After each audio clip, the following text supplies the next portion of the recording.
चलिए शुरू करते हैं आज की क्लास। आज की क्लास में हम आपको अकाउंटेंसी के बारे में बताएंगे। तो सबसे पहले हम अकाउंटेंसी को समझते हैं। अकाउंटेंसी को समझने से पहले हमें अकाउंटेंसी समझनी होगी।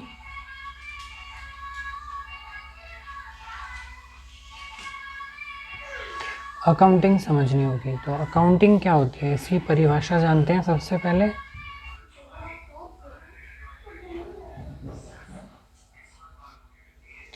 Accounting is the art of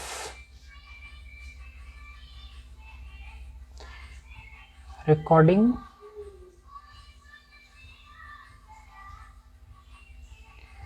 classifying, summarizing and analyzing of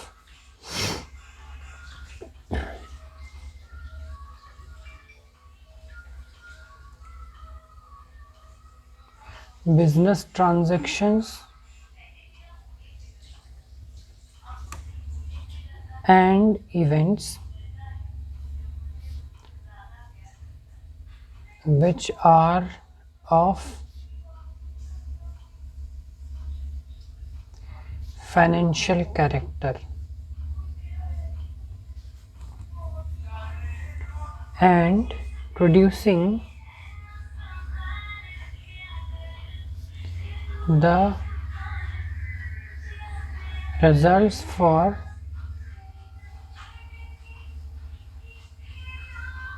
interested users of accounting. अब जो भी है इसी डेफिनेशन के अंदर छुपा हुआ है हमारा from the very beginning to the end. हम शुरुआत करते हैं रिकॉर्डिंग से। जब हम बात करते हैं रिकॉर्डिंग तो हम रिकॉर्ड क्या करते हैं? रिकॉर्ड हम करते हैं बिजनेस ट्रांजैक्शंस को।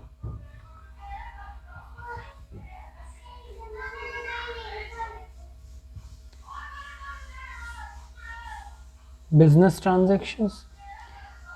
ट्रांजैक्शंस को रिकॉर्ड करते हैं। रिकॉर्ड करने के बाद हमारा क्लासिफिकेशन का प्रोसेस शुरू होता है। देन हम समरी बनाते हैं, उसके बाद एनालाइज करते हैं और फिर जो भी अकाउंटिंग के इंटरेस्टेड यूज़र्स होते हैं उनको इंफॉर्मेशन प्रोवाइड करते हैं।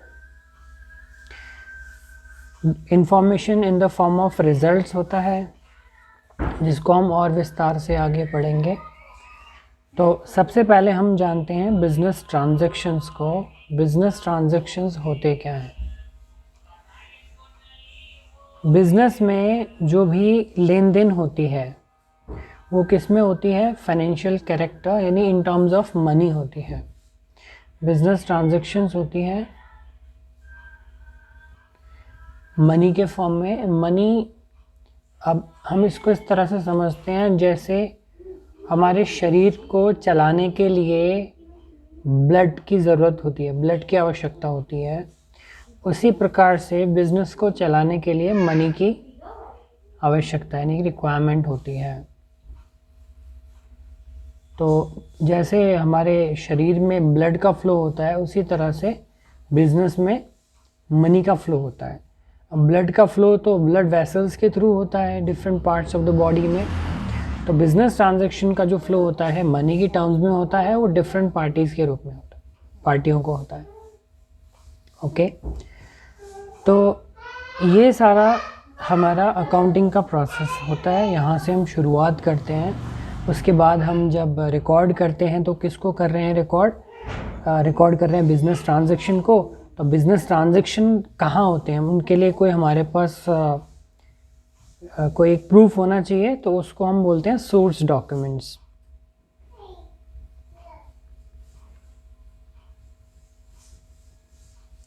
सोर्स डॉक्यूमेंट्स का एग्जांपल आपको हम बताते हैं, जैसे इनवॉइस हो गया, बिल हो गया, और वाउचर हो गया, इसके थ्रू मनी का फ्लो हो रहा है। चेक हो गया, पे इन स्लिप हो गया, एक्सेट्रा, और भी बहुत सारे हो सकते हैं मीडियम्स।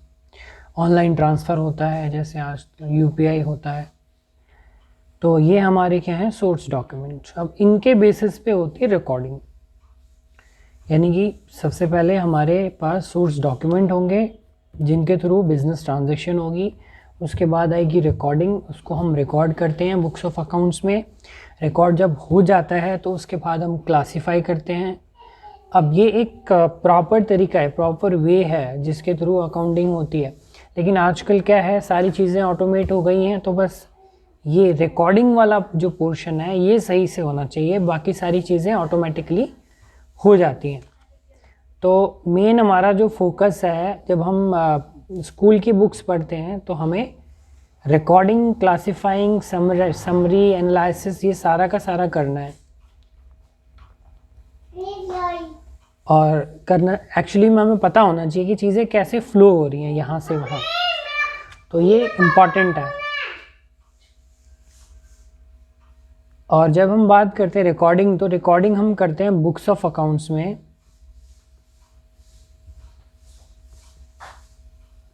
इसमें जैसे हमारा आ जाता है जर्नल होता है, जिसमें जो भी ट्रांजैक्शन होती हैं वो क्रोनोलॉजिकल ऑर्डर में रिकॉर्ड हो जाती हैं, यानी कि जैसे डेट वाइज जैसे ही वो ट्रांजैक्शन हुई उसको रिकॉर्ड हो गया जर्नल में। जर्नल के बाद आ जाता है हमारा, इस जर्नल के बेसिस पे हमारा बनता है लेजर, या जिसको हम अकाउंट भी बोलते हैं।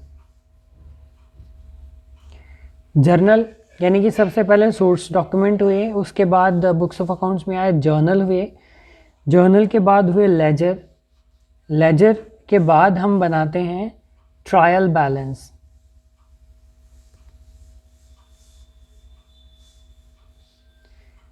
ट्रायल बैलेंस के बाद हम बनाते हैं trading and profit and loss account. यानी कि अब भी चीज़ें आगे बढ़ रही हैं हमारी, हम मैनुअली अकाउंटिंग सीख रहे हैं। यहाँ पर अकाउंटिंग का जो बेस है वो हम सीख रहे हैं, तो हमें ये सारी चीज़ें मालूम होनी चाहिए। सबसे पहले सोर्स डॉक्यूमेंट, बिजनेस ट्रांजैक्शन हुई और उसके थ्रू हमें सोर्स डॉक्यूमेंट मिले। सोर्स डॉक्यूमेंट से हमने जर्नल बनाया, जर्नल से हमने लेजर बनाया, लेजर से हम ट्रायल बैलेंस बनाएंगे, ट्रायल बैलेंस के बाद trading and profit and loss account बनाएंगे, और लास्ट में हम बनाते हैं बैलेंस शीट। तो ये सारा का प्रोसेस है। अब इस प्रोसेस में हमारे पास बहुत सारे चैप्टर्स इन्वॉल्व हैं, जिसके थ्रू हमें बेसिक जो अकाउंटिंग है उसकी अंडरस्टैंडिंग होती है।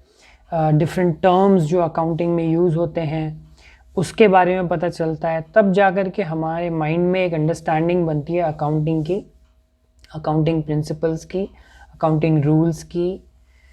तो जब आप सारे के सारा का सारा जो हमारा कोर्स है, जैसे हम बात करते हैं 11th का, या फिर जहाँ जिस क्लास से भी आप का अकाउंटेंसी एज अ सब्जेक्ट है वहाँ से शुरू करेंगे, तो ये सारी चीज़ें तो बेसिक्स हैं, ये तो करनी ही करनी है। जब आप ये कर लेते हैं, इसकी अच्छी सी अंडरस्टैंडिंग आपके आ जाती है, तो फिर आप किसी भी लेवल का आगे एडवांस लेवल का कुछ भी कर सकते हैं। लेकिन जो बेसिक चीज़ें हैं वो हमारी यहीं पर है।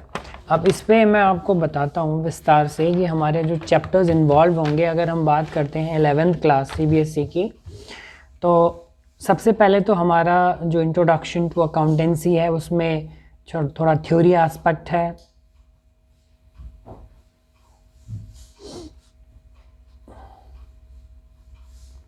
थ्योरी एस्पेक्ट में डिफरेंट डेफिनेशंस या फिर इसकी हिस्ट्री के बारे में बताया जाता है। दूसरा हमारा चैप्टर है basic terms used in accounting. Accounting में जो बेसिक बिजनेस टर्म्स हम कह सकते हैं जिसको यूज़ किए जाते हैं, उनको हम और डिटेल में जानेंगे क्योंकि हम जब आम बोलचाल में बात करते हैं तो उसका मीनिंग कुछ और हो सकता है, और जब हम अकाउंटिंग में या बिजनेस में बात करते हैं तो फिर वहाँ पे उसका मीनिंग जो है एक प्रॉपर है, उसके पीछे कुछ ना कुछ लॉजिक है। तो वो बेसिक टर्म्स हैं जो हम यूज़ करते हैं। देन उसके बाद हमारे पास जो रूल्स हैं, थ्योरी अकाउंटिंग की जो प्रिंसिपल्स हैं, प्रिंसिपल्स ऑफ अकाउंटिंग,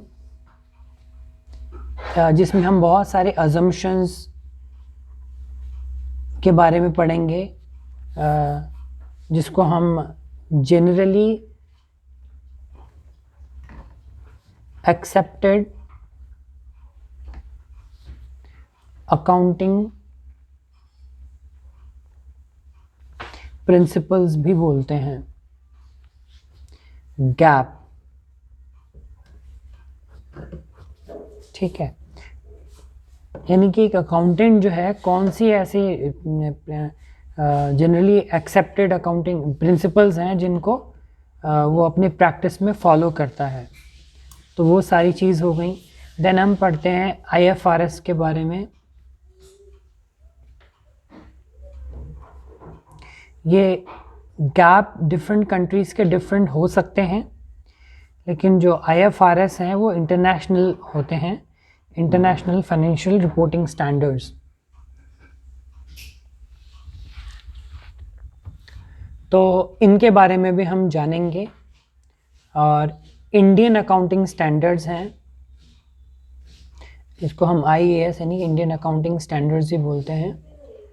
तो ये भी बहुत सारे हैं। जैसे हम बेसिक टर्म्स जब पढ़ लेंगे तो फिर इनके बारे में भी हमें जानकारी प्राप्त होगी। Then rules of debit and credit, जो अकाउंटिंग में रूल यूज़ होते हैं डेबिट क्रेडिट, उनके बारे में जानेंगे। देन हम जब ये सारी चीज़ें जान लेंगे तब जा कर के हम पहुंचते हैं हमारा जो रिकॉर्डिंग का प्रोसेस है, यानी कि पहला प्रोसेस कह सकते हो आप। बेसिक टर्म्स सब जान लेने के बाद जर्नल पे हम पहुंच जाते हैं। जर्नल एंड लेजर, इसको हम साइमल्टेनियसली पढ़ेंगे। देन हमारे पास कैश बुक का चैप्टर है, जिसमें हम कैश बुक के बारे में जानेंगे। जैसे कि मैंने आपको बताया कि मनी जो है ब्लड की तरह फ्लो करता है बिजनेस में, तो अब हम कैश बुक यानी कि जो कि एक प्रकार का मेन बुक होता है बिजनेस में, क्योंकि बिजनेस में हर टाइम कैश की ट्रांजैक्शंस होती हैं और कैश की रिक्वायरमेंट भी होती है। तो कैश बुक को किस तरह से मेंटेन किया जा सकता है या फिर किया जाता है, और कैश बुक के साथ साथ बैंक भी किस तरह से हम मेंटेन करते हैं, वो हम जानेंगे। देन हमारे पास अगला जो चैप्टर आने वाला होगा वो होगा हमारा डे बुक। डे बुक में क्या होता है, जैसे डेली बेसिस पे जो भी उधार यानी कि क्रेडिट में हम चीज़ें लेते हैं, जैसे परचेज़ किया या सेल किया, नॉट ऑन कैश बेसिस। अगर कैश में किया होगा तो वो कैश बुक में आ जाता है, अगर वो उधार में किया गया है on credit, so we will use day book. वहाँ पर हम purchase journal, sale journal, purchase account, sales account, purchase return, sales return, इस टाइप की एंट्रीज का अकाउंटिंग करते हैं।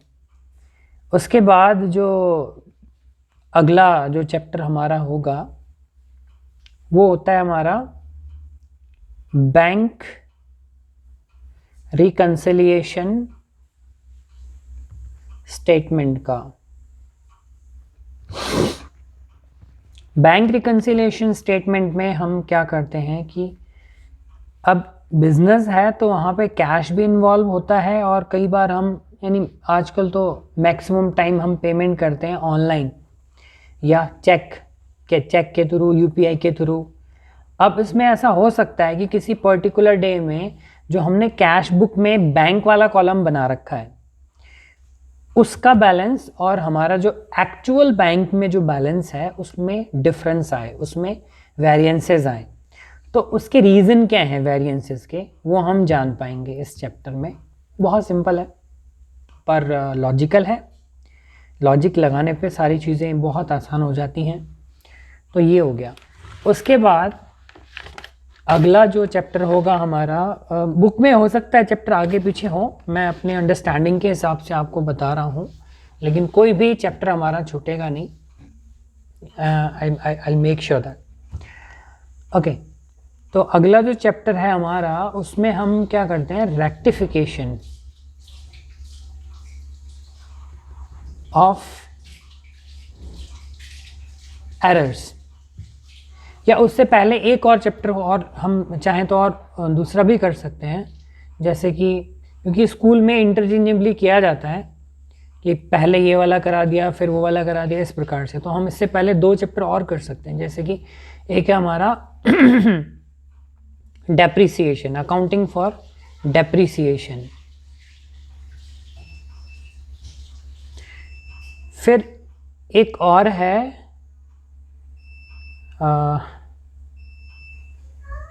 Bills of exchange. देन हम करते हैं रेक्टिफिकेशन ऑफ एरर्स। ओके, अब रेक्टिफिकेशन ऑफ एरर के बाद हम पहुंच जाएंगे आपके फाइनल अकाउंट वाले चैप्टर पे, जिस पे हम बनाना सीखते हैं trading and profit and loss account and then balance sheet.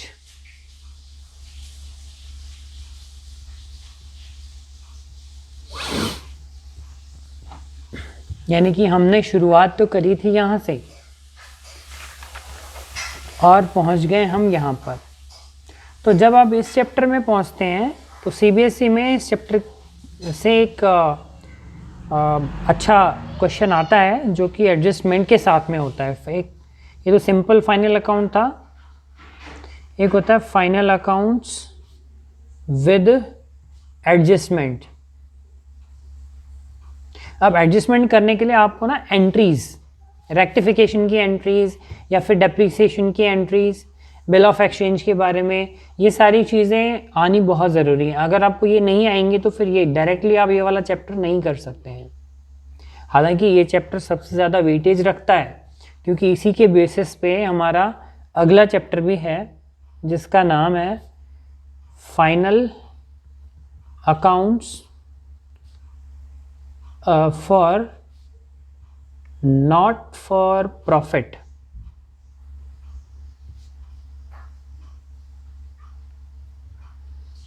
Organisation. यानी कि अब ये सारी चीज़ें जो हम कर रहे थे वो तो सबके लिए कर रहे थे।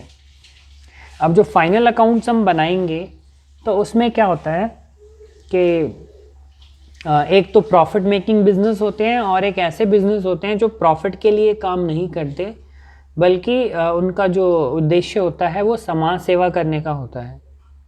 तो पब्लिक वेलफेयर के लिए जो ऑर्गेनाइजेशंस काम करते हैं उनके लिए भी हम अकाउंटिंग करते हैं। तो नॉट फॉर प्रॉफिट ऑर्गेनाइजेशन या एनपीओज या एनएफपीओज, जो भी आप कहें इसको,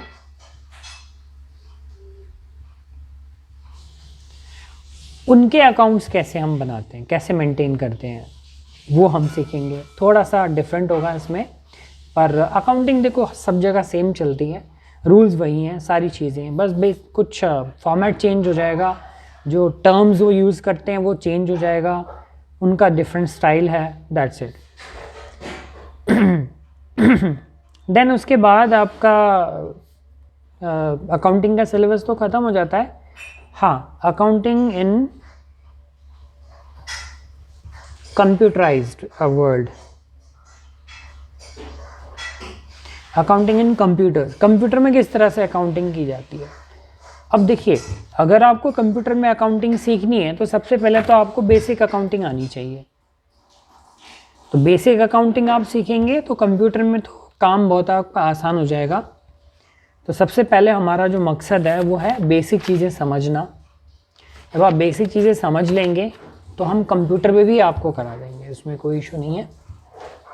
तो चलिए, आप चाहें तो इसको नोट कर सकते हैं पॉज करके वीडियो को। बेटर रहेगा आप इसको नोट कर लें, क्योंकि आप ये नोट करेंगे तो साथ साथ आपका रिवीजन भी हो जाएगा, क्योंकि आपने एक बार सुन लिया है मुझे और दूसरी बार आप इसको रिकॉर्ड कर लेंगे।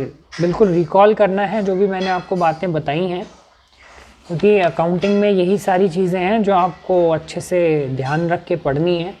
और ये आप अगर आपका बेस अच्छा बन जाता है तो फिर आगे की चीज़ें बहुत आसान हो जाएंगी। चलिए ठीक है, मिलते हैं अगली क्लास में।